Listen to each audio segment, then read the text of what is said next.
Hello friends, আমি একটা তোমাদের সাথে নিরামিষ রান্না শেয়ার করছি। এখানে 400 গ্রাম পনির নিয়ে নিয়েছি আর আলুগুলো পিস পিস করে কেটে নিয়েছি। পনিরগুলো সেরকম পরিমাণে কেটে নিয়েছি। আমি রান্নাটা সরষের তেলে করছি, তোমরা চাইলে রিফাইন তেলেও করতে পারো। তারপর আলুগুলো লাল লাল করে ভেজে নেব। আর জানো তো, আজকে আমার মামা শ্বশুর আসবে।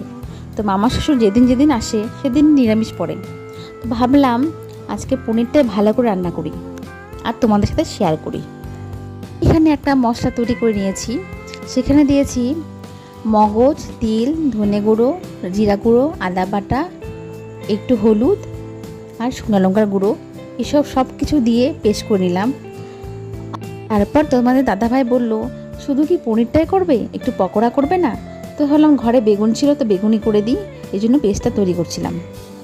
আর আমি এখানে টমেটো আর লঙ্কা বাটা যেটা ছিল পেস্টটা তোমাদের দেখাইনি, সেটা আমি কষিয়ে নিলাম। তো কষিয়ে নেওয়ার পরে যে পেস্টটা তৈরি করেছিলাম সেটা দিয়ে আর একটু কষিয়ে জল দিয়ে আমি আলু আর পনিরটা দিয়ে সার্ভ করব গরম গরম পনির রেসিপি।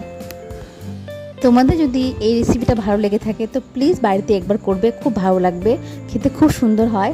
আর কমেন্টে অবশ্যই জানাবে কেমন হয়েছে। আর আজকের মতন মিনি ব্লগ আমার এখানে, টাটা বাই বাই, তোমরা সবাই ভালো থেকো।